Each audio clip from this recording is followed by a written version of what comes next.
Misalnya ngerogo sukmo. Nah, terus dia zikir itu yang diceritakan itu terus.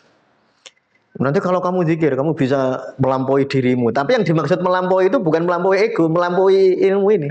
Jadi bisa melihat tubuhnya, bisa melihat ininya. Itu masuk halusinasi nggak sih, Pak? Ya bisa tidak. Bisa tidak Nah, ya. Bisa tidak. Kalau dianalisis, Ya, perlu dianalisis. Nggak usah dianalisis. Nggak usah dianalisis. Yang perlu kita amati betul adalah efek spiritualnya. Nah, gini, kalau makin rendah hati setelah zikir benar. Kalau setelah zikir makin sombong atau makin putus asa berarti salah gitu aja. Oh la ilaha illallah begini, la ilaha illa anta, la ilaha illa ana, la ilaha illa huwa itu begini. Tapi teori kalau pas zikir jangan. Zikir itu biarkan dirimu dibawa olehnya. Biarkan mengalir. Biarkan mengalir. Flowing. Biarkan dirimu dibawa olehnya. Khusyuk. La ilaha illa ana. Awal tubuh terasa kayak kesetrum dan dalam hati tertentu mengucap innalillahi wa inna ilaihi rajiun. Iya. Ya itu gitu kalau memang muncul begitu nggak masalah itu. No problemo. No problemo. Jadi kalau memang secara otomatis kita ingin ngucap apa tadi istirja. Iya, istirja. Innalillahi wa inna ilaihi rajiun ya udah diucapkan aja mengalir. Lalu sensasinya itu seperti kayak kesetrum itu husnudzon. Udah ini perjalanan nggak usah dianalisis ya. Jadi di dalam zikir saya ulangi ya jangan larut di dalam apa Mas? Jangan dalam sensasi. Bahkan seandainya sensasi itu begitu indahnya. Karena sensasi itu tetap sensasi Mas. Bukan hanya sensasi. Tetap sensasi. Tetap sensasi ya. Bukan tujuan. Tujuan akhirnya itu mendekat ke Allah. Ada lagi? Pada saat pindah antara huwa, anta dan ana sempat seperti dalam keadaan tidak sadar. Apakah memang seperti itu matur nuwun? Ya kalau ana itu akunya emang nggak ada Mas. Saat semua ego luruh, di situ ada penyatuan. Apakah itu puncak dari zikir la ilaha illa ana Ustaz? Kalau sudah la ilaha illa ana, pertanyaannya hilang Mas. Raga hilang ya. Apa saya merasakan raga hilang untuk beberapa detik. Itu pengaplikasian zikir saya yang salah atau gimana ya? Nggak usah dinilai. Nggak ada yang salah, nggak ada yang benar itu. Yang benar yang menghadirkan kerendahan hati. Yang salah yang menghasilkan ketakutan dan kesombongan. Nah, itu salah. Yang penting rendah hati, udah jangan paringi konten. Ya kalau dianalisis sih banyak Mas. Mau menganalisis maksudnya. Kalau menganalisis.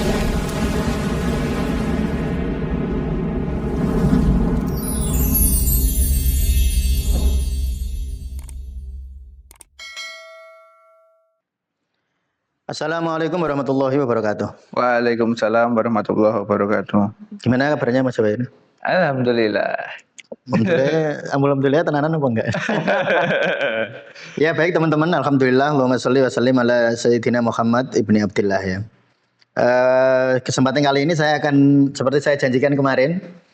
Karena kemarin waktu webinar zikir la ilaha illallah sangat banyak pertanyaan ya Mas ya. Iya. Atau sangat banyak komentar yang perlu saya mengomentari komentar ya. Iya. Komentar. Saya mengomentari komentar. Kali ini saya akan khusus menjawab pertanyaan di webinar ya. Iya, di kolom Zoom. Kolom chat di Zoom ya. Di chat Zoom. Iya, belum jawab yang di kolom komentar YouTube dulu ya. Iya. Ya baik, ada pertanyaan apa atau ada komentar apa Mas Win? Ya ini sebutkan dengan nama orangnya atau tidak? Tidak usah ya. Nggak usah. Lanjut aja yang pertama ini aja. Saya merasa berada di samudra cintanya Allah yang luar biasa. Seperti waktu zikir nafi isbat di mana bentar, Bah. Ya. Di mana lagi mingguan tak dapat menahan tangis. Ya, ada. Di mana tak dapat menahan tangis. Ya gitulah. Ya diulangi. Saya merasa berada di samudra cintanya Allah yang luar biasa. Seperti waktu zikir nafi isbat di mana tak dapat menahan tangis. Oh ya, udah gitu ya. Jadi gini ya. Saya itu selalu pesan gini, Mas. Jangan larut di dalam sensasi. Ya. Jadi di dalam zikir saya ulangi ya, jangan larut di dalam apa, Mas? Dalam sensasi. Bahkan seandainya sensasi itu begitu indahnya. Karena sensasi itu tetap sensasi, Mas. Bukan hanya sensasi. Tetap sensasi. Tetap sensasi ya. Bukan tujuan. Tujuan akhirnya itu mendekat ke Allah. Jadi kalau misalnya teman-teman merasakan sensasi seperti di samudra, sensasi itu disyukuri. Jangan larut. Ya, jangan larut, disyukuri. Alhamdulillah ya Allah, engkau lah tetap ada gitu ya. Engkau memberi saya sensasi seperti ini. Jadi banyak orang kepleset, Mas. Itu ini ibaratnya gini, Mas Jawir mau pergi ke Jakarta, kan tujuannya Jakarta. Lalu sampai di Pekalongan itu lihat pemandangan yang indah. Kan disyukuri.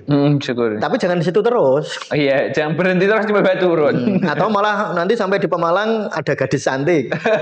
Malah nggak jadi ke Jakarta, malah di situ, malah menikah di situ. Menikah sampai bertahun-tahun malah lupa perjalanannya. Perjalanannya, tujuannya.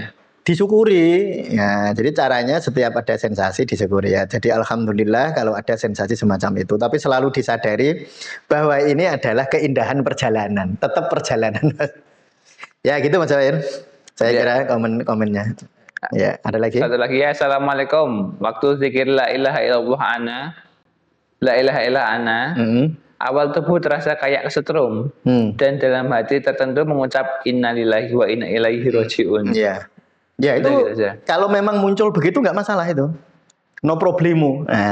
No problemo. Jadi kalau memang secara otomatis kita ingin ngucap apa tadi istirja? Iya, istirja. Innalillahi wa inna ilaihi rajiun, ya udah diucapkan aja mengalir. Lalu sensasinya itu seperti kayak kesetrum itu husnudzon. Dah ini perjalanan nggak usah dianalisis. Nah, ini kan pertanyaan seperti kepekaan energi zikir gitu kan. Kan pertanyaannya kan muter-muternya di sini. Tapi rumusnya jawaban begitu Mas. Rumusnya adalah jangan terjebak pada sensasi. Ya, sensasi itu untuk disyukuri atau untuk disabari gitu. Kalau memang muncul dalam hati itu rasa tidak nyaman, sabar. Kalau rasa nyaman, syukur. Jadi sensasi yang muncul bukanlah akhir dari tujuan. Jadi kalau kesetrum ada Mas, kesetrum rasanya enak gitu, kayak rasanya kan saya juga sering ngerasain kayak gitu. Jadi kalau zikir itu ada rasa sensasi gitu. Kalau diceritakan ke orang kayak kesetrum kan bayangannya nggak enak ya. Tapi saya pakai istilah itu sebenarnya enak. Istilahnya ya, sebenarnya itu ya. Enak. Nah makanya saya terus bilang, menurut kita kan rasa muncul sensasi ya Mas ya. Itu enak apa nggak enak kan orangnya sendiri yang ngerasain. Kalau enak ya disyukuri, kalau nggak enak sabar. Nah husnudzon. Nah terus lalu muncul tadi dalam hati kepengen membaca istirja innalillahi wa inna ilaihi rajiun, ya sudah diucapin aja. Nggak usah terlalu jangan ditahan malah. Jangan ditahan-tahan. Jangan diempet. Nah, jangan diempet. Nanti kalau diempet malah jadi energi yang mandek. Tapi kalau disabari, disyukuri, energinya tetap mengalir, Mas. Nah, gitu ya. Terus ada lagi. Bagaimana membedakan kapan nafi isbat ilallah benar-benar terasa sebagai sandaran jiwa, bahwa tanda zikir sudah turun dari lisan ke kalbu, atau rasa spiritual dengan munculnya perasaan sugesti psikologis. Gitu aja, Bu. Jadi apa? Gimana? Bagaimana membedakan kapan isbat ilallah benar-benar terasa sebagai sandaran jiwa? Kalau pas zikir sudah paham saya. Oh, iya. Jadi kalau pas zikir nggak usah menganalisis ya. Nggak usah menganalisis apa tadi standarnya apa Mas? Kapan isbat? Kan mau mencari standarnya. Apa standarnya? Nggak usah dikasih standar. Jadi zikir itu berstandar itu dalam teori aja Mas.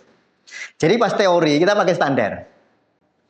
Oh la ilaha illallah begini, la ilaha illa anta, la ilaha illa ana, la ilaha illa huwa, itu begini. Tapi teori kalau pas zikir jangan. Zikir itu biarkan dirimu dibawa olehnya. Biarkan mengalir. Biarkan mengalir. Flowing. Biarkan dirimu dibawa olehnya. Khusyuk. Atau biarkan dirimu dibawa olehmu. Tapi M-nya besar ya. Biarkan dirimu dibawa oleh aku, hanya besar. Ya, nggak usah menganalisis. Nah, walaupun nanti kalau di dalam tataran teori, misalnya Mas Jawahir praktikum, nah praktek terus meneliti orang, ya kan ada standarnya. Secara biologis bisa, denyut nadinya melambat, denyut nadinya melambat, lalu HRV-nya meningkat. Nah, itu bisa dicek dengan cara seperti itu. Kalau orang sudah sangat pengalaman bisa ngecek nadi, Mas. Oh, nadi ketegangan itu ada. Jadi kalau nadi dipegang gini kayak ada senarnya. Tegang itu belum masuk ke kolbu. Belum masuk ke jantung. Tapi nanti kalau nadinya semakin lembut, semakin nyaman, denyutnya tidak keras, dan tidak terlalu lembek. Denyutnya tidak fluktuatif ya, Bang? Ya, nggak terlalu fluktuatif. Nggak terlalu fluktuatif. Nah, itu bisa ditandai seperti itu. Dan tanda secara batin adalah kerendahan hati. Jadi gitu, Mas. Jadi misalnya Jawair nih, zikir muncul sensasi luar biasa. Misalnya sensasi kedekatan ya. Wah, itu kan kayaknya bagus, Mas. Tapi terus Mas Jawair cerita ke orang, aku tadi tuh zikir tuh ada rasanya dekat betul. Di dalam hati Mas Jawair itu pengen dipuji. Berarti kejeglong. Terjebak itu. Terjebak dalam egonya. Berarti terjebak di dalam sensasi itu. Nah terus dinikmati, jadi nggak usah mencari validasi dari luar. Makanya saya kan selalu gini ya, nggak usah membandingkan sensasi zikir kita dengan zikirnya orang lain, nggak usah. Nggak usah. Nanti kayak orang kayak mau pelomba aja, lu zikir itu nggak lomba. Zikir itu nggak lomba, bukan perlombaan. Jadi nggak usah. Nah, nggak usah terjebak dalam sensasi. Terjebak itu maksudnya gitu, Mas. Jadi sombong atau malah jadi putus asa. Misalnya terjebak dalam sensasi gini. Aku zikir kok kayaknya kesetrum ya. Sesuk nggak mau zikir meneh lah, terjebak. Atau aku zikir kok seperti dapat cahaya lah. Wah, terus sombong ya, terjebak. Biasanya pengen dapat cahaya lagi. Nah, nanti malah terjadi sensasi dan kadang-kadang repotnya begini. Pas zikir terus ingin sensasi itu loh, Mas. Kalau dalam bahasa tasawuf itu sensasi itu hal itu loh, hal. Cuma kalau hal itu sering dimaknani lebih makna yang lebih khusus adalah hal merasakan sensasi luar biasa positif. Itu hal. Tapi ya nggak usah pengen hal. Nah, pengen hal nanti jadi ego lah itu. Kalau jadi ego nggak bisa larut, Mas. Ya gitu. Ya, terus ada lagi. Assalamualaikum Ustadz, terima kasih banyak atas ilmunya. Waalaikumsalam. Ustadz, saya mengikuti proses ini tadi. Saya merasakan ketenangan yang luar biasa. Tetapi beberapa saat setelah itu ada bagian di bahu dekat leher kanan yang terasa sakit. Apakah kondisi emosional ini bisa berpengaruh terhadap fisiologis? Mohon bimbingannya. Ya, sangat berpengaruh. Tapi ya saya sebenarnya jawabannya seperti tadi ya, Mas ya. Nggak usah terlalu larut pada sensasi. Baik sensasi yang nyaman seperti ketenangan ya, atau sensasi yang tidak nyaman di bahu. Tapi memang ada ilmunya. Kalau di kepekaan energi zikir kan sudah saya kasih daftar gitu toh, Mas. Tabelnya ya. Tabelnya kalau sensasi begini itu kira-kira loh, Mas ya. Sensasi begini kira-kira begini, sensasi begini kira-kira begini. Tetapi saya memberi itu juga saya kadang-kadang khawatir orang malah fokus ke situ. Malah fokus ke sensasi gitu. Nah, teorinya begini Mas Jawair ya. Setiap sensasi adalah cara kolbu dan jiwa kita menghilangkan hambatan negatif atau sumbatan energi negatif, Mas. Sebenarnya itu. Tapi Mas Jawair zikir, terus tangan kayak ada kesetrum. Sebenarnya yang di kesetrum itu ada energi negatif ya. Tapi maknanya energi negatif itu bukan energi santet sihir, bukan. Memori-memori masa lalu itu loh. Trauma masa lalu. Misalnya gini, Mas Jawair marah sama Mas Fatih ya. Iya. Juengkel, terus Mas Jawair mengepalkan tangan. Kan energinya negatif ini. Yeah. Tapi karena Mas Jawair gak enak kan, masa berantem di depan abah kan gak enak, ditahan. Lah memorinya itu nyumpet di situ. Nah di situ nanti kalau zikir dia bisa kayak mau rilis ya, Pak? Mau rilis, melepas itu ya. Nah, mau dilepas. Jadi rasanya seperti tidak nyaman ya, seperti kita ngerok kotoran gitu kan. Kan rasanya kadang-kadang nggak nyaman kan dikerok itu. Nah tapi ya itu tadi. Kalau yang paling enak itu gini Mas Jawair, biarkan Allah yang membersihkan. Jadi nggak usah lalu berusaha, ayo kesetrum, ayo apa namanya tadi, ayo denyutan, ayo gini, nggak usah, nanti malah ego jadinya masuk nanti. Ya terus ada lagi. Selanjutnya, Afwan Ustadz, saya sedang berjuang untuk memiliki keturunan.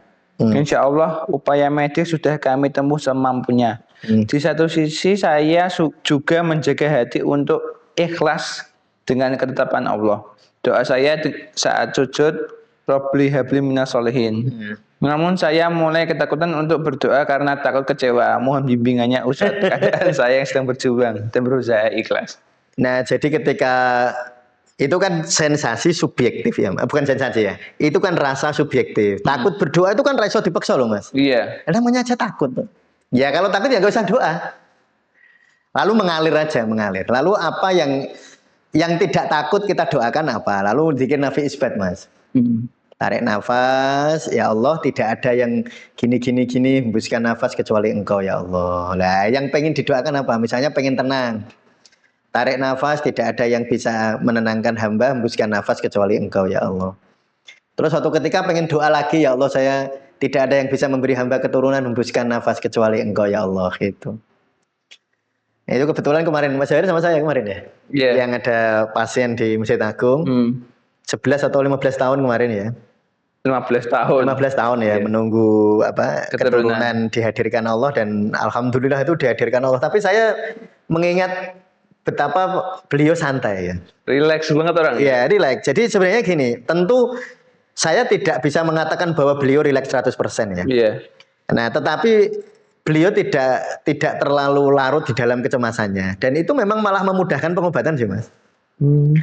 Nah, hanya kalau dalam konteks zikir la ilaha illallah ini saya berharap begini ya. Kalau memang takut berdoa, ya nggak usah berdoa. Mau takut nggak usah dipaksa. Cari yang nyaman aja. Misalnya kalau ingin minta keturunan takut nggak dikabulkan kan gitu ya maksudnya.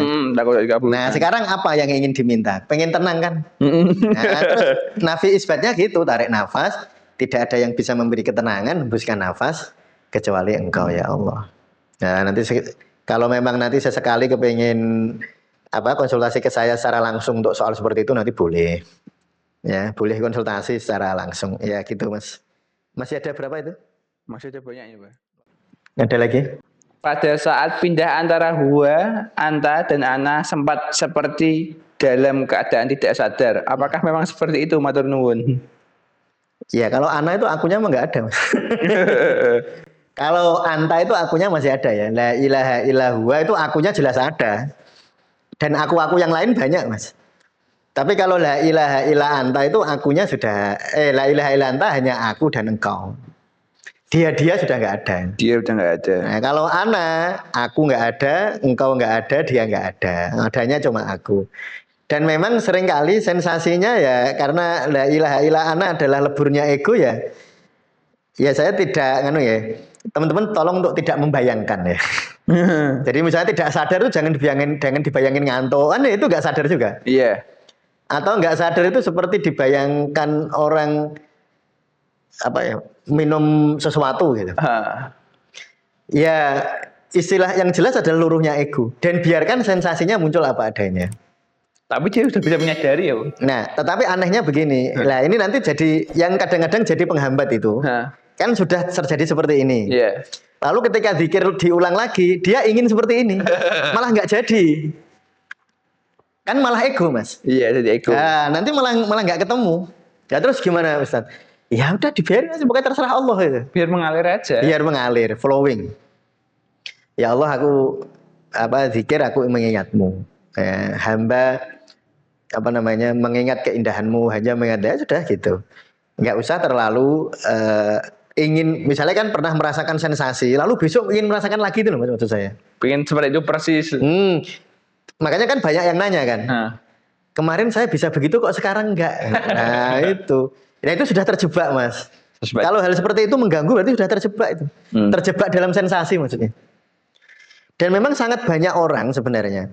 Zikir itu dia sudah ikhlas dalam makna tidak ingin validasi dari orang. Iya. Sudah dia memang ikhlas betul. Tetapi lalu terjebaknya pada sensasinya sendiri itu. Malah terjebak di sensasinya sendiri. Keinginan untuk mendapatkan sensasi. Ya, terjebak dirinya sendiri malahan. Ya dulu waktu zikir kan kita kalau belajar tasawuf kan gini ya Mas ya. Kalau kamu punya hajat kamu zikir. Awalnya kan zikir agar hajatnya terkabulkan. Lama-lama akan naik level kan. Ya zikir karena merindukan Allah. Nah sudah. Tapi lama-lama nanti akan terganggu dengan sensasi itu, Mas. Ketika zikir lalu merasakan kenikmatan luar biasa, lalu menganggap bahwa sensasi itulah tujuan akhirnya. Besok ingin gitu lagi. Karena merasa itu adalah tujuannya. Nah, karena merasa itu enak gitu. Terus pengen gitu lagi. Akhirnya nanti terhambat lagi. Ya, itu. Ya gitu. Silahkan ada lagi. Saya merasakan raga hilang untuk beberapa detik. Apa? Merasakan raga hilang. Oh raga. Raga. Tubuh tuh. Oh raga hilang ya. Apa saya merasakan raga hilang untuk beberapa detik. Itu pengaplikasian zikir saya yang salah atau gimana ya? Nggak usah dinilai. Nggak ada yang salah, nggak ada yang benar itu. Yang benar yang menghadirkan kerendahan hati. Yang salah yang menghasilkan ketakutan dan kesombongan. Nah, itu salah. Yang penting rendah hati, udah jangan paringi ngoten. Ya kalau dianalisis sih banyak, Mas. Mau menganalisis maksudnya. Kalau menganalisis, tapi zikir. Ya, menganalisis ini keluar dari raga itu kan memang ada, misalnya ada orang near death experience ini, Mas. Kan orang-orang mati suri itu kan sering dia lepas dari raga kan, dia bisa mengamati raganya. Dan itu sebenarnya ya model-model begini tuh. Nah, cuma kalau kita analisis terlalu banyak, takutnya itu nanti mau zikir mau pengen gitu lagi. Gitu. Pengen rogo sukmo. Oh iya, rogo sukmo. Ada istilah begitu ya, enggak usah. Ya apa namanya? Ya sensasi seperti itu disyukuri aja lah. Gini, disyukuri apa enggak apa disabari Ustadz? Sampean ngerasa ketika merasakan seperti itu yang muncul enak apa enggak enak? Kalau enak ya disyukuri, kalau enggak enak ya disabari. Iya, sudah gitu. Dan besok enggak usah pengen gitu. Enggak usah ada ingin gitu. Selalu tanamkan dalam hati, ilahi anta maksudi. Waridhoka matlubi, ya Allah, tujuan akhirku adalah Engkau. Bukan sensasi. Jangan malah nyari sensasi itu lagi besoknya. Lah itu orang yang sering terjebak itu kayak gitu, Mas Jawir. Ya saya kan mengamati begitu banyak ya. Iya. Pernah ya kita sebut aja ngerogo sukmo, itu buat judul aja itu. Ya kan. Misalnya ngerogo sukmo. Nah, terus dia zikir itu yang diceritakan itu terus. Nanti kalau kamu zikir, kamu bisa melampaui dirimu. Tapi yang dimaksud melampaui itu bukan melampaui ego, melampaui ilmu ini. Jadi bisa melihat tubuhnya, bisa melihat ininya. Itu termasuk halusinasi nggak sih, Pak? Ya bisa tidak. Bisa tidak. Nah, ya. Bisa. Kalau dianalisis. Maka perlu dianalisis. Nggak usah dianalisis. Yang perlu kita amati betul adalah efek spiritualnya. Nah, gini, kalau makin rendah hati setelah zikir benar. Kalau setelah zikir makin sombong atau makin putus asa berarti salah gitu aja. Kalau sensasinya itu nggak usah dinilai, nggak usah. Tadi apa pertanyaannya? Apakah ini salah karena zikir? Salah apa gimana? Wong kita gitu itu otomatis, Mas. Otomatis. Jadi bisa macam-macam. Sensasi itu bisa beragam macam-macam. Kadang-kadang kayak melipat waktu gitu. Maksudnya gini. Kayak kita zikir tadi itu setengah jam. Kok rumang sani 10 detik. Itu kan kayak melipat waktu itu. Ada sensasi melampaui waktu kan. Dan itu kadang-kadang ya membuat kita jadi kayak surprise gitu. Luar biasa. Nah, itu itu hati-hati. Jebakan. Bukan jebakan. Ya. Itu sesuatu hadiah sebenarnya, tetapi hadiah itu terus kita berhenti di hadiahnya. Lali kepada yang memberi hadiah gitu. Ya udah nanti pokoknya kalau besok gitu lagi gak usah aku pengen ngerogoh sukmo lagi. Udah, terserah Allah lah mau ngasih sensasi apa gitu. Ya gitu, lalu ada lagi. Ya, ada lagi. Assalamualaikum Ustadz. Saat melakukan zikir nafas, saya dapat merasakan ketenangan, keheningan, kekosongan, atau apapun itu namanya. Lalu seperti ada keheningan, ada keinginan, atau perasaan untuk stay di sana.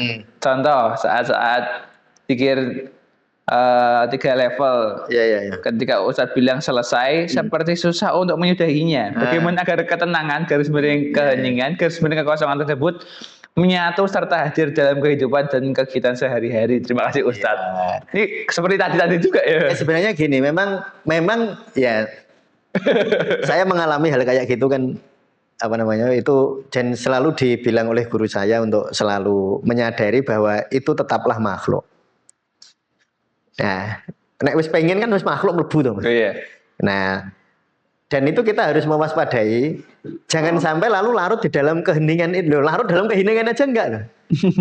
Ya, larut dalam keheningan aja itu enggak. Nah, maksud saya ketika itu muncul kan ada keinginan muncul.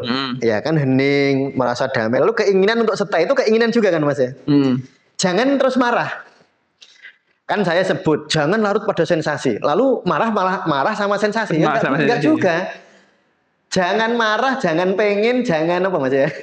Jangan pengen menolak, jangan ingin datang, jangan ingin dia pergi, jangan ingin dia datang, enggak usah.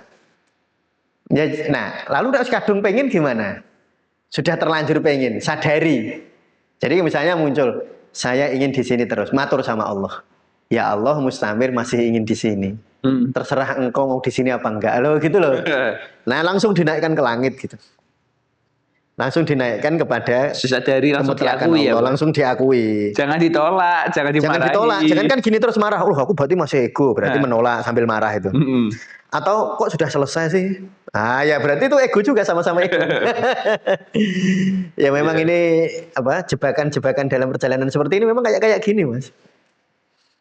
Bahkan itu kalau kita membaca apa kitab-kitab tasawuf termasuk Al-Hikam misalnya. Bahkan mukasafah sendiri itu bisa menjadi jebakan.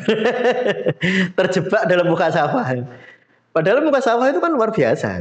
Nah, tetapi jika kita secara egoistik kepengen tinggal di sana kan jadi ego. Tetapi ya jangan marah kalau ego muncul. Ego muncul disayangi.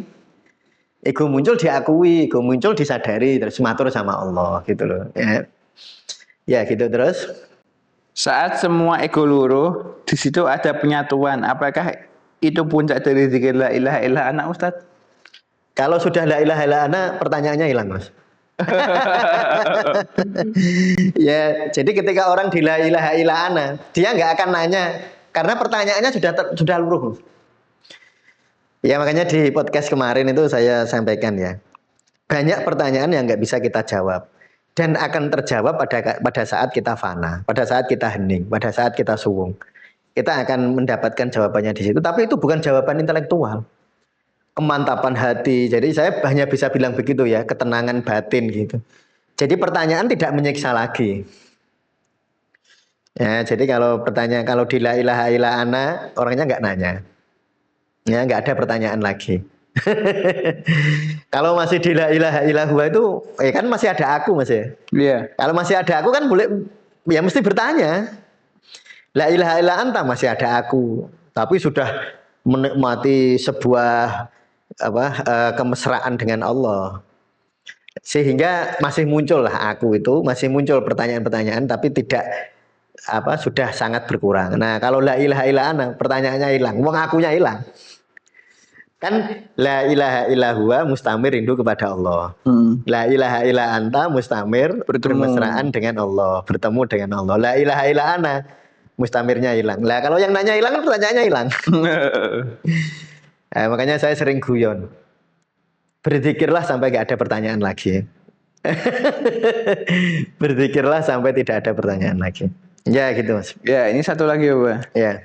Apakah saat berzikir bisa bersamaan dengan berpikir? Oh itu Mbak sudah saya jawab itu. Oh yang langsung ya. Teman-teman bisa ini ya. Jadi bisa bertanya apakah dengan berzikir bisa bersamaan dengan berpikir? Ya bisa.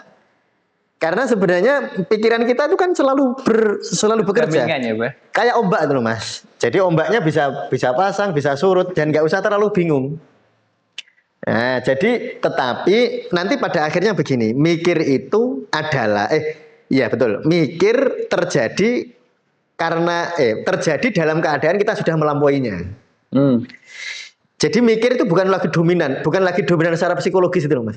Tetap ada mikirnya, tetapi mikir yang sudah dilampaui oleh zikir. Dan itu mikirnya sangat indah. Wong biasanya itu munculnya laduni, munculnya ilmu-ilmu yang tidak terduga kan begitu, Mas.